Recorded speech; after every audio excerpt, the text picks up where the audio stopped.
최근에 이제 반도체 이슈가 터지고 난 다음에 거래량은 확실히 늘어난 건 맞는 것 같아요. 근데 이제 가격의 반응이 예전보다 더 상승을 했냐? 뭐 소문에는 예전에 그 세종에서 판을 뒤집었던 그분들이 다시 오신다. 뭐 이 소문까지 있었고. 근데 갑자기 토제 막 하니까 이거 뭐야?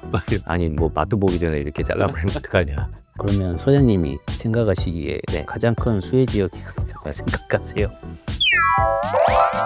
광주 반도체 클러스터 부지 선정 이후에 이제 뜨겁게 좀 달아오르고 있는 분위기입니다. 이런 상황 속에서 광주 부동산 전문가이신 박동주 소장님을 모시고 이야기를 나눠보도록 하겠습니다. 소장님 안녕하십니까? 네, 안녕하십니까? 오랜만에 뵙습니다. 네. 뭐 큰 이슈가 없어가지고 네네. 이렇게 모실 일이 많이 없었는데 네. 또 얼마 전에 굉장히 정말 큰 이슈가 생겼죠. 그렇죠. 네, 발표가 나기 전과 후가 네. 큰 차이가 있었을 것 같거든요. 네네. 네, 소장님이 현장에서 느끼실 때 좀 네. 어떠셨는지 궁금합니다.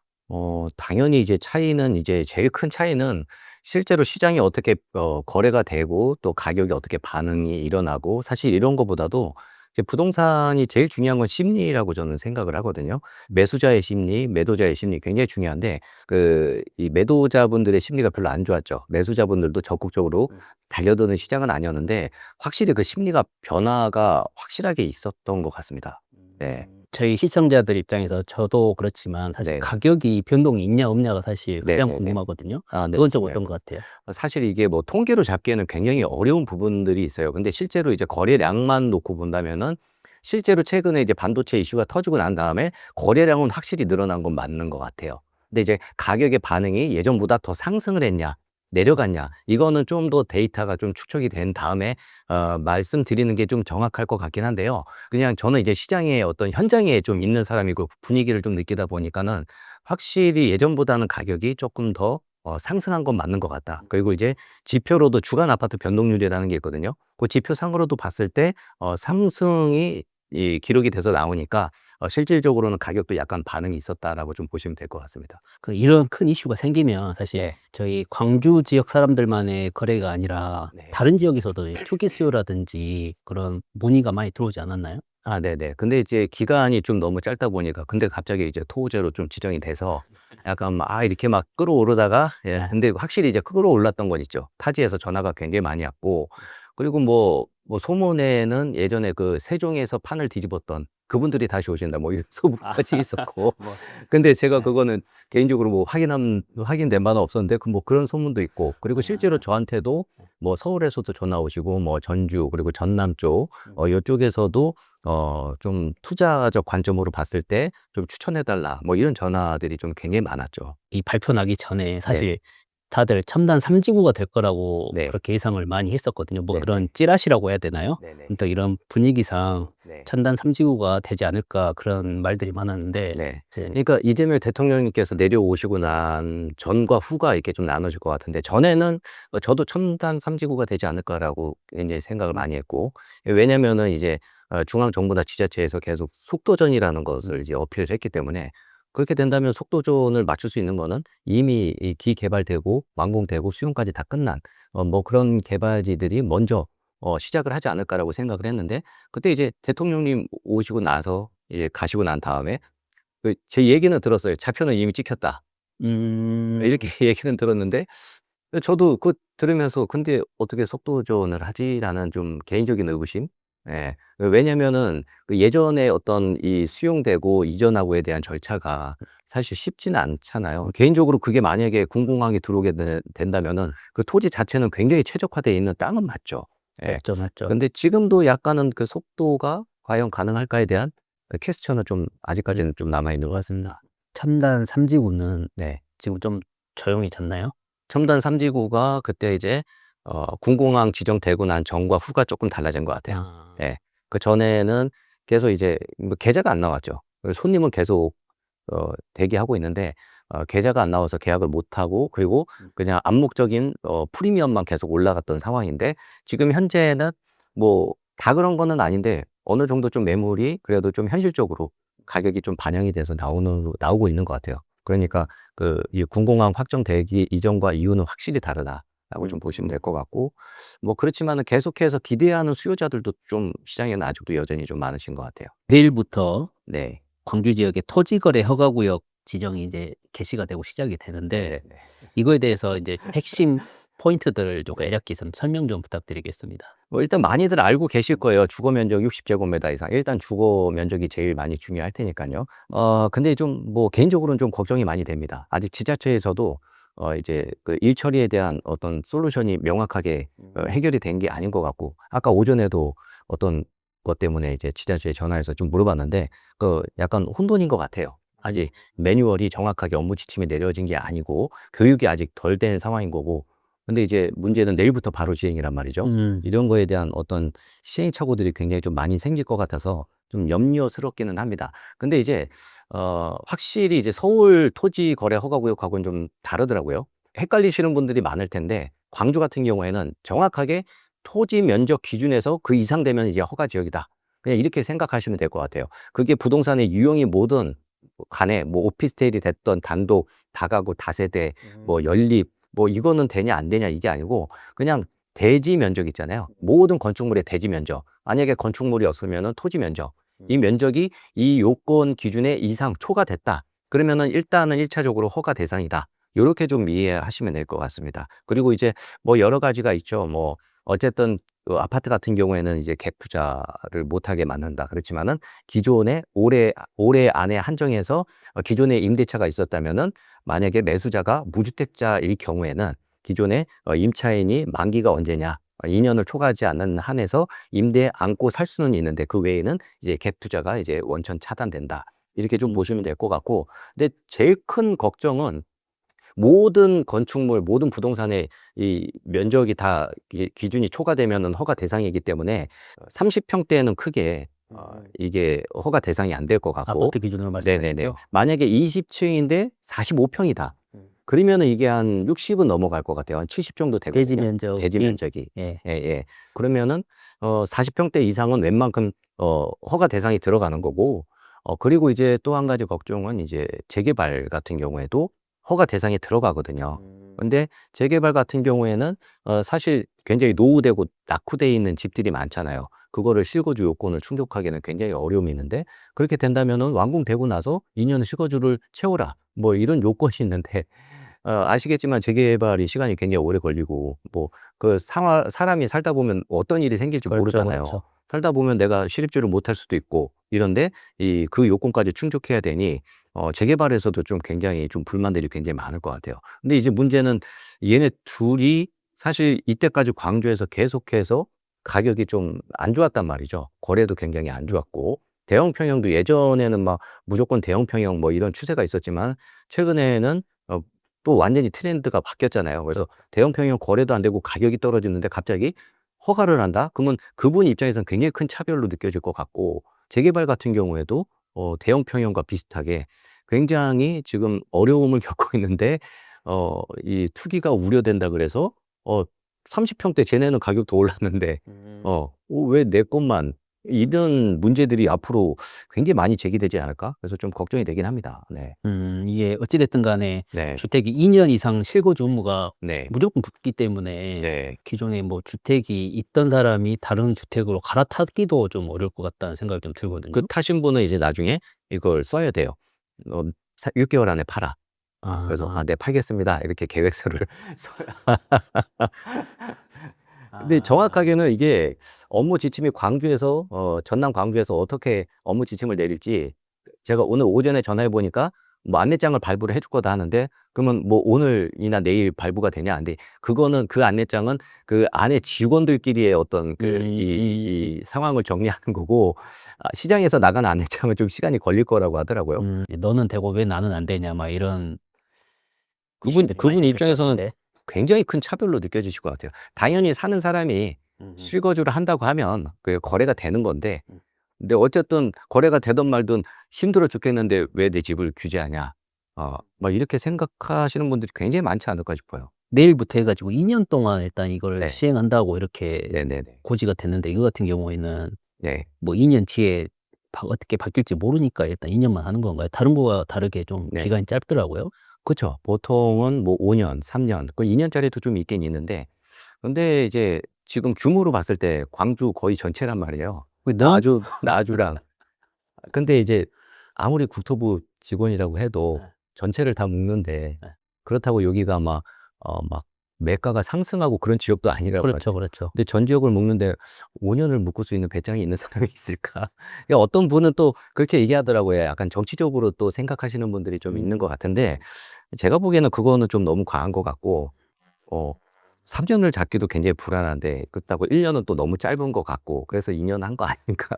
근데 제가 보기에는 약간 중간에 네. 약간 축소될 수도 있지 않을까라는 좀 생각이 또 들어요. 이게 왜 그러냐면 토지거래 허가구역을 묶는 게 이유가 사실 뭐 개발이 된 것도 아니고 근데 개발 예정지란 말이죠. 그렇죠. 근데 거기에서 이제 어떤 구역에 지정을 해라 이제 그 보면은 뭐라고 돼 있냐면은 투기가 우려되거나 예상되는 지역을 묶을 수 있다. 지정권자가 그렇게 돼 있는데 사실 우려가 되는 건 맞는데 이 우려를 너무 과하게 잡아서 개인적으로는 좀 우려가 또 많이 됩니다.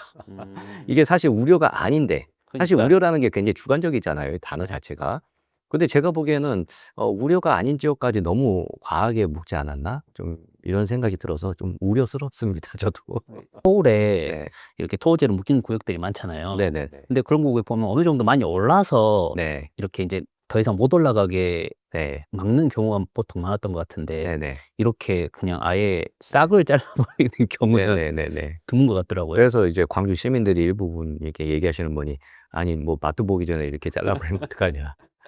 다른 지역은 난리 나서 뭐 이런데 우리는 계속 소외돼 있다가 그렇게 얘기하시는 분들도 좀 뭐 계신 것 같아요. 속으로 약간 서운하신 분들 많으실 것 같아요. 많죠, 많죠. 그래서 이제 내일부터잖아요. 네. 오늘 아마 계약이 굉장히 많이 진행이 되고 있는 예정인 게 많다라고 얘기 들었거든요. 저한테도 토지주분들이 전화 굉장히 많이 주셨고 그리고 이제 반도체 이슈가 워낙에 전국적인 이슈다 보니까 일단 그 주변 토지로 굉장히 좀 투자자분들이 좀 몰린 건 사실인 것 같아요. 그럴 것 같아요. 아무래도 네. 아파트보다는 네. 그 땅이 그렇죠. 구매하려고 하시는 분들이 훨씬 많을 것 같아요. 근데 좀 조심해야 되는 부분도 있는 것 같아요. 뭐 그렇게 해놨다가 갑자기 또 수용될 수 있는 이슈도 좀 있고 이거 괜히 어렵더라고요. 저도 이게 그니까요. 네. 이게 알 수가 없잖아요. 예, 예. 어떻게 될지 모르니까. 너무 예전하고 사례가 너무 다르다 보니까 예. 제가 부동산을 20년 넘게 했는데 뭐 이런 사례는 제가 좀 처음 보는 것 같아요. 그래서 예측이 안 돼요. 이게 어디가 어떻게 될지 예측이 안 됩니다. 그래서 이제 평택 시장을 많이 보긴 봤는데 예. 이거는 그래도 약간 수용 가능성이 좀 있겠다, 이슈가. 그런 생각이 좀 들더라고요. 광주 지역에 이 토지 거래 허가 구역이 지정된 게 사실 네. 저도 체감하는 건 처음이어 네네네. 가지고 이제 특히나 아파트나 토지나 이런 것들을 거래하려고 하신 분들은 네. 기존의 절차하고 좀 많이 다를 것 같아요. 네네. 뭐 주의사항이나 뭐 이런 것들 좀 있을까요? 일단은 서울 사례를 갖고 왔는데 모르겠어요. 서울하고는 좀 다르긴 할 것 같아요, 업무 지침이. 왜냐면은 그쪽에서도 서울하고 다르다라고 저한테 이제 뭐 얘기한 부분들이 있는데 근데 서울 같은 데는 서류가 준비되는 서류가 되게 많아요. 그래서 여기 보시면은 제가 좀 몇 개 갖고 왔는데 뭐죠? 여기 잠깐만요. 너무 많아 가지고. 서류 준비할 게 엄청 많아요. 서류가 이제 일단은 첫 번째 서울 사례 같은 경우에는 토지거래 계약 허가 신청서 요걸 내야 되고 그리고 토지 이용 요거에 대한 건축물을 내가 어떻게 활용을 할 것이냐에 대한 계획서 그리고 자금 조달 계획서도 내셔야 됩니다. 광주 같은 경우에는 6억 이상은 쓰거든요. 근데 미만은 상관이 없고 토지 같은 경우에는 1억 이상이면 씁니다, 광주도. 그런데 요거는 이제 허가 대상이면은 자금 조달 계획서를 써야 된다. 뭐 이렇게 좀 생각하시면 될 것 같고 그리고 뭐 개인정보 동의서 이런 것들은 공통적으로 들어가는 거고 추가로 매수자가 본인 집을 매도하면서 진행할 경우 있잖아요. 그거 같은 경우에는 내가 한 주택 팔 건데 말로 하면 안 되고 중개사한테 중개 의뢰서를 받아와라. 뭐 이런 것도 있거든요. 그리고 이제 매수자가 그 유주택자로 매수할 경우 매수자가 그런 것도 그 주택 추가 취득 사유 소명서 이런 걸 내야 되고 그리고 이제 해당 매물이 임대차가 껴있는 경우 있죠. 이런 거 같은 경우에는 임대차 계약 종료 확인서 만기가 언제까지야? 2년을 초과는 못해. 뭐 이런 것들에 대한 서류들이 좀 많고 잠깐 들었는데 진짜 복잡하네요. 네. 그럼 이제 앞으로 그냥 무작정 집이나 땅 보고 계약서 먼저 쓰면 안 되겠네요. 약정서 쓰시고 그다음에 약정서 대신 이제 가계약금식으로 이제 약정금을 또 이제 받아 놓고 그 문구를 좀 잘 짜야겠죠. 만약에 허가가 안 나왔을 시에 그리고 허가가 났는데도 서로가 만약에 그 업무 지침대로 안 했을 시에 이런 거에 대한 거를 좀 잘 체크하시고 네네. 그 가계약서처럼 일단 네네네네. 쓰고 네네. 거기에 특약사항으로 허가가 안 됐을 경우에는 이걸 네네. 그냥 무효할 수 있다. 네네네네. 그런 특약을 넣든지 해야겠네요. 네네. 반드시 약정서 쓰고 그다음에 허가 받고 그다음에 매매 계약서를 쓰셔야 됩니다. 그럼 전체적으로 뭐 가격이 뭐 오르거나 뭐 매물이 잠기거나 네. 엄청 뭐 수요자가 늘어나거나 그러진 않겠네요. 제가 아까 초반에 말씀드렸지만 멀미할 거예요. 막 별의별 뉴스들이 또 하면서 뭐 전기가 어쩌고 뭐 수도가 어쩌고 이게 뭐 공항 부지가 또 어쩌고 막 별의별 뉴스들이 계속 쏟아지고 할 텐데 멀미가 심할 테니 그러면은 이제 결국에는 너무 자극적으로 이거를 투자로 연결시키기보다는 뭐 제가 계속 말씀드리는 이야기지만은 기존의 베이스, 기존의 시장에서 인정되고 있는 그 뭐 이런 것들에 대해서 좀 원칙적으로 먼저 좀 생각을 하는 게 좋겠다. 어쨌든 그 주변 인근에 뭐 집을 사냐, 요즘에 뭐 상무지구 뭐 금오지구 괜찮다더라. 그러니까 제 댓글에 보면은 댓글이 100개가 넘게 달렸는데 누구는 "여기 괜찮겠네요. 여기 괜찮겠네요." 제가 다 적어 봤거든요. 예. 결국에는 광주 전체. 근데 제가 보기에는 그냥 기존에 만약에 주택으로 시장을 한다면은 당연히 돈이 있으면 대장 아파트가 일단 원칙적으로 먼저 좀 생각을 해야 되는 게 맞을 것 같고 왜냐면은 양극화가 굉장히 많이 벌어질 거란 말이죠. 그러니까 서울하고 비슷하게 보시면 돼요. 강남 3구가 막 올랐어요. 그러면 예전에는 다른 데도 막 따라 올라갔거든요. 근데 22년도부터 그 트리거가 완전히 박살이 났죠. 예, 강남 올라가니까 '그럼 옆에도 올라겠네.' 그래서 투자자들 들어갔는데 웬걸 가만히 있죠. 2 년, 3 년, 4 년이 지나도록 거의 안 움직였단 말이죠. 그런데 규제 지역 묻고 나니까 그제서야 지금 따라가는 현상이 좀 생겼는데 광주도 일단은 1 차적으로 만약에 가격이 상승된다면은 이게 정확한 데이터 같은 경우에는 전세 가격이 상승되느냐 그리고 대장 아파트 가격이 올라가느냐 이게 순차적으로 이 시장을 바라보는 현명한 객관적인 지표가 아닐까 생각합니다. 그러면 소장님이 생각하시기에 네. 가장 큰 수혜 지역이 어디라고 네. 생각하세요? 이 시기별로 다를 것 같아요. 네. 예, 시기별로. 근데 저는 그냥 중장기적으로 봤을 때 그냥 사람들이 원하는 주부님들의 니즈를 충족할 수 있는 네. 뭐 그런 아파트가 제일 좋지 않을까. 저는 그냥 단순하게만 생각해도 네. 그 지역과 가장 가까운 네. 뭐 네네. 성정권역하고 네. 그다음에 상무지구 네. 이제 조금 더 멀어지면 이쪽 뭐 네. 하남이나 네네. 아니면 수안지구 네네네. 거기까지 이 범위가 그래도 가장 네. 큰 게 좀 영향이 미치지 않을까 좀 생각은 했거든요. 단기적으로는 그게 맞아요. 뭐 시가 어. 재개발 같은 경우에도 뭐 어떤 분 제 전화 오신 분은 그때 이제 계약을 했는데 "100 배상 당했다." 뭐 이런 분도 있고. 근데 이게 단기적이냐 중장기적이냐는 완전히 다르거든요. 근데 부동산을 사서 바로 팔지는 않잖아요. 음. 그렇기 때문에 현재 분위기에 동조되기보다는 멀리 볼 줄 알아야 되는 게 좀 현명한 생각이지 않을까 싶은데 그렇게 봤을 때는 어쨌든 광주 전체가 영향인 건 맞아요. 예. 음. 근데 시장에서 원하는 충족할 수 있는 뭐 주거 인프라 뭐 그리고 또 교육 뭐 입지 그리고 아파트 컨디션 그리고 대단지냐 신축이냐 뭐 이런 것들을 많이 보잖아요. 뭐 결국에는 트리거가 그쪽으로 가지 않을까 중장기적으로. 뭐 그렇게 좀 생각이 음. 드네요. 요즘에 뭐 전세나 그런 것들은 비슷하죠? 지표상으로는 반도체 이슈 있고 나서 전세도 매매도 오르긴 올랐습니다. 아 그래요? 하락폭이 둔화됐습니다. 하락폭이 둔화됐다. 모르겠어요. 다음 주에 이게 상승으로 넘어갈지 안 넘어갈지는 다음 주 목요일 아마 확인이 될 겁니다. 화요일이나 음. 목요일쯤. 개인적인 생각으로는 네. 아까 말씀하신 대로 네. 땅을 가지고 있는 사람들은 지금 네. 휘파람을 네네. 많이 불 수 있을 것 네네. 같아요. 맞아요, 맞아요. 예. 근데 뭐 아파트를 가지고 있거나 뭐 이렇게 네. 투자하신 분들은 그렇게 뭐 네. 상승하거나 그렇지 않을 것 같다는 생각이 네. 들더라고요. 네네. 그래서 그냥 이렇게 생각하시면 될 것 같아요. 26년, 27년 심리 되게 안 좋아요. 되게 안 좋아. 그런데 반도체 이슈가 들어왔어요. 그래서 이게 만약에 내년 넘어가면 요게 좀 내려가고 요 기대 심리가 쪼끔 올라갈 수는 있어요. 그래서 약간 특정 단지가 좀 가격이 올라갈 수 있는 트리거가 좀 생길 수도 있겠지만 이 반도체가 지금 들어왔다 그래서 뭐 광주 전체가 가격이 막 아파트 값이 올라가고 이렇게 단기적으로 기대하기에는 좀 어려운 시장인 것 같습니다, 아직까지는.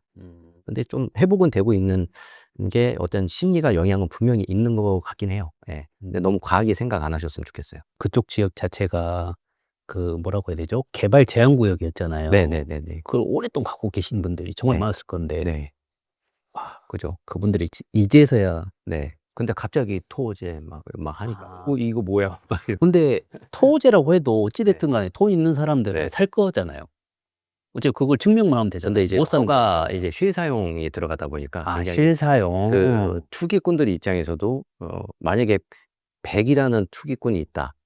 그러면은 만약에 토호제를 했다. 이거를 이제 선별할 수 있는 거는 분명히 생기죠. 100이라면 그 7, 80은 좀 못하게 되고 20, 30%는 그래도 할까? 그러니까 이게 투자에 대한 투기에 대한 이게 억제할 수 있는 효과는 분명히 있는 거죠, 이 제도 자체는. 네. 그러겠구나. 네. 이게 뭔 일로 광주에 이런 이슈가 생기다 보니까 네네네. 사람들이 다 어리둥절할 것 같아. 그렇죠. 저도 어리둥절한데요.